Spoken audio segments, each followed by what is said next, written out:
नमस्कार विद्यार्थी मित्रांनो आणि पालकांनो. आज आपण बोलणार आहोत MHT CET 2026 ॲडमिशन प्रोसेसमधल्या सगळ्यात महत्त्वाच्या पण सगळ्यात जास्त दुर्लक्ष होणाऱ्या टॉपिकवर. तो म्हणजे आवश्यक कागदपत्र. खूप जणांना वाटतं की हे खूपच किचकट आहे, पण काळजी करू नका. चला, आज आपण हे सगळं प्रकरण एकदम सोपं करून टाकूया.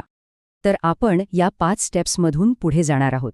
हा एक असा रोडमॅप आहे ज्यामुळे ॲडमिशनच्या दिवशी कुठलाही गोंधळ होणार नाही आणि आपली सगळी मेहनत ती वाया जाणार नाही. चला तर मग सुरू करूया. कागदपत्रांची तयारी किती महत्वाची आहे हे समजून घेण्यासाठी आधी एक छोटीशी गोष्ट किंवा एक सिच्युएशन इमॅजिन करूया. जरा विचार करा, 2 वर्ष जीव तोडून अभ्यास केला, पर्सेंटाईल आलेत एकदम 99, घरात पेढे वाटून झालेत आणि ॲडमिशन सेंटरवर एक अधिकारी अगदी सहजपणे सांगतो, सॉरी, एका डॉक्युमेंटमुळे ॲडमिशन नाही होऊ शकत. कसा वाटेल तो क्षण?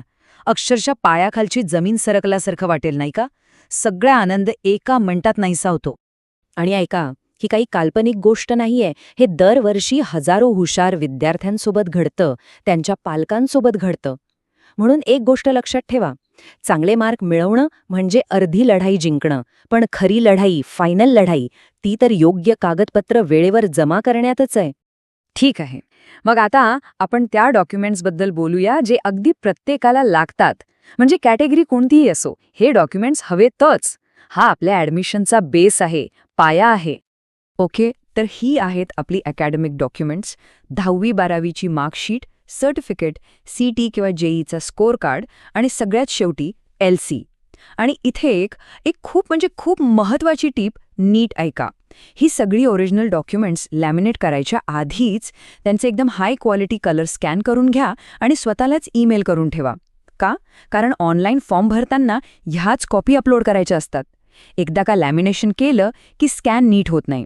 ही चूक अजिबात करू नका. आता येतंय आपलं ब्रह्मास्त्र, डोमेसाईल सर्टिफिकेट. हे काय आहे? तर हे सर्टिफिकेट सिद्ध करतं की आपण महाराष्ट्राचे रहिवासी आहोत. आणि याच एका सर्टिफिकेटमुळे आपल्याला महाराष्ट्र स्टेट कोट्याचा फायदा मिळतो, जिथे कट ऑफ खूपच कमी असतो. म्हणून हे डॉक्युमेंट म्हणजे खरेच ॲडमिशनसाठीचं ब्रह्मास्त्र आहे. हे विसरलात तर सगळं संपलं असं समजा. आणि हे सर्टिफिकेट मिळतं कुठे? तहसील ऑफिसमध्ये. आणि तिथे गेल्यावर तारीख पे तारीख हा डायलॉग हमखास ऐकायला मिळतो. त्यामुळे ॲडमिशनच्या वेळी धावपळ करून काहीच फायदा नाही. शहाणपणा हाच आहे की आज नाही तर जास्तीत जास्त उद्या जाऊन या कामाला लागा. बरं, आतापर्यंत जे पाहिलं ते तर बेसिक होतं. आता आपण वळतोय सगळ्यात महत्त्वाच्या आणि गंभीर भागाकडे. म्हणजे 90% मुलं-मुलींचे ॲडमिशन्स ह्याच एका भागामुळे रद्द होतात किंवा त्यांना रिझर्वेशनचा फायदाच मिळत नाही. त्यामुळे आता पूर्ण लक्ष देऊन ऐका. इथे 2 गोष्टी आहेत.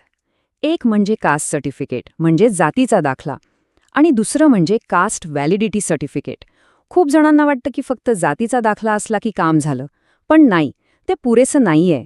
ॲडमिशनसाठी त्या दाखल्याची सत्यता तपासणारं कास्ट व्हॅलिडिटी सर्टिफिकेट हे कंपल्सरी आहे, अनिवार्य आहे. याच्याशिवाय तुमची कॅटेगरी मानलीच जात नाही. आणि हे व्हॅलिडिटी सर्टिफिकेट मिळायला किती वेळ लागतो माहितीये? कमीत कमी 2 ते 3 महिने. कधी तर त्यापेक्षाही जास्त. त्यामुळे जर अजूनही अर्ज केला नसेल ना, तर प्लीज एक क्षणही वाया घालवू नका. आजच्या आज अर्ज करा. नाहीतर काय होईल? ऐनवेळी आपल्या हक्काची सीट ओपन कॅटेगरीमध्ये जाईल आणि दुसऱ्याच कुणाला तरी मिळून जाईल. हे होऊ द्यायचं नाहीये आपल्याला. ही स्लाइड बघा, म्हणजे सगळं क्लिअर होईल. SC आणि ST कॅटेगरीसाठी NCL म्हणजेच नॉन क्रीमी लेअर लागत नाही, पण OBC, VJ, NT, SBC या कॅटेगरीसाठी ते कंपल्सरी आहे. आणि EWS सर्टिफिकेट हे ओपन कॅटेगरीतल्या आर्थिकदृष्ट्या दुर्बळ घटकांसाठी आहे. एक गोष्ट लक्षात ठेवा, यापैकी एक जरी डॉक्युमेंट कमी पडलं तर सिस्टम थेट ओपन कॅटेगरीत टाकते. आणि मग काय, कट ऑफ एकदम हाय आणि आपल्या हक्काची जागा गेलीच म्हणून समजा. आता अजून एक ट्रॅप. NCL आणि EWS सर्टिफिकेटवरची व्हॅलिडिटी डेट ती नीट तपासा. ते सर्टिफिकेट पुढच्या वर्षीच्या 31 मार्चपर्यंत व्हॅलिड असायलाच हवं. जुनं, एक्सपायर झालेलं सर्टिफिकेट अजिबात चालणार नाही. ॲडमिशन ऑफिसर ते सरळ फेकून देतो. आणि मग पालकांच्या तोंडून एकच वाक्य बाहेर पडतं, आता माझी सटकली. ती वेळ आपल्यावर येऊ द्यायची नाही. ओके, डॉक्युमेंट्सचं तर झालं. आता काही अशा गोष्टी बघूया ज्या खरं तर कागदपत्र नाहीत, पण त्या नसल्या तर ॲडमिशनमध्ये मोठा प्रॉब्लेम येऊ शकतो. जर 12वी नंतर अभ्यासात 1 किंवा 2 वर्षांचा गॅप पडला असेल तर गॅप सर्टिफिकेट लागतं. पण घाबरू नका, हे म्हणजे काही मोठं प्रकरण नाही. कोर्टात जाऊन स्टॅम्प पेपरवर एक साधंसं प्रतिज्ञापत्र बनवायचं असतं. कोणताही वकील 15-20 मिनिटात करून देतो. आता एक जरा गमतीचा पण तितकाच महत्त्वाचा मुद्दा, आपला ईमेल आयडी. आपण आता इंजिनिअरिंग, फार्मसीसारख्या प्रोफेशनल कोर्सला जाणार आहोत. त्यामुळे हे रॉकिंग राजू किंवा पप्पा की परी असली ईमेल आयडी आता बंद करा प्लीज.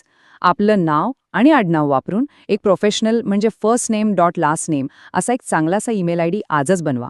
एक गोष्ट लक्षात ठेवा, आपला मोबाईल नंबर आणि ईमेल आयडी या आपल्या ॲडमिशन प्रोसेसच्या लाईफलाईन्स आहेत, म्हणजे जीव की प्राण आहेत. सगळे OTPs, सगळे अलर्ट्स, सीट मिळाली की नाही याची माहिती, सगळं यावर येणार आहे. त्यामुळे जो नंबर कायम आपल्यासोबत राहणार आहे तोच द्या. आणि हो, सगळ्यात महत्त्वाचं, सगळे application number, login ID, password एका डायरीत किंवा वहीत लिहून ठेवा, कारण ऐनवेळी विसरलात ना तर खूप मोठी अडचण होते. तर मग ही होती डॉक्युमेंट्सची सगळी माहिती. आता फक्त माहिती असून उपयोग नाही, बरोबर? आता ह्या माहितीला ॲक्शनमध्ये कसं आणायचं ते बघूया, जेणेकरून सगळी चिंता जाईल आणि कॉन्फिडन्स येईल. हे बघा, आपल्याकडे वेळ खूप कमी आहे. त्यामुळे एप्रिल महिन्यातच सगळ्या सरकारी डॉक्युमेंट्ससाठी अर्ज करून टाका. मे महिन्यात सगळी अकॅडमिक डॉक्युमेंट्स गोळा करून फाईल तयार ठेवा. याचा फायदा काय, जेव्हा ॲडमिशन राऊंड सुरू होतील तेव्हा आपलं लक्ष फक्त चांगल्या कॉलेजच्या कट ऑफवर असेल, कागदपत्र गोळा करण्यावर नाही. तेव्हा एकदम निवांत राहता येईल. म्हणजेच आपल्याला फक्त 4 गोष्टी करायच्या आहेत. 1. आजच प्रोसेस सुरू करा. 2. सगळ्या डॉक्युमेंट्सचे कलर स्कॅन करून ठेवा. 3. NCL आणि EWS सर्टिफिकेटवरची व्हॅलिडिटी डेट पुन्हा एकदा तपासा. आणि 4. लॉग इन पासवर्डसाठी एक डायरी बनवा. बस इतकं केलं की समजा अर्ध्यापेक्षा जास्त लढाई आपण जिंकलोच. आणि खरंच सांगतो, जेव्हा आपली फाईल, आपले सगळे कागदपत्र अगदी तयार असतात ना, तेव्हा आपला कॉन्फिडन्सच वेगळा असतो. आपण टेन्शनमध्ये नसतो तर कंट्रोलमध्ये असतो. आणि मग आपलं पूर्ण लक्ष फक्त एकाच गोष्टीवर असतं, आपल्याला हवं असलेलं सर्वोत्तम कॉलेज मिळवण्यावर. तर मग आता एकच प्रश्न विचारायचा आहे, आपल्या स्वप्नातल्या कॉलेजसाठी आपली कागदपत्र तयार आहेत का? जर उत्तर नाही असेल तर मग वाट कसली बघताय? आत्ताच कामाला लागा. आपल्या सगळ्यांच्या उज्ज्वल भविष्यासाठी खूप खूप शुभेच्छा.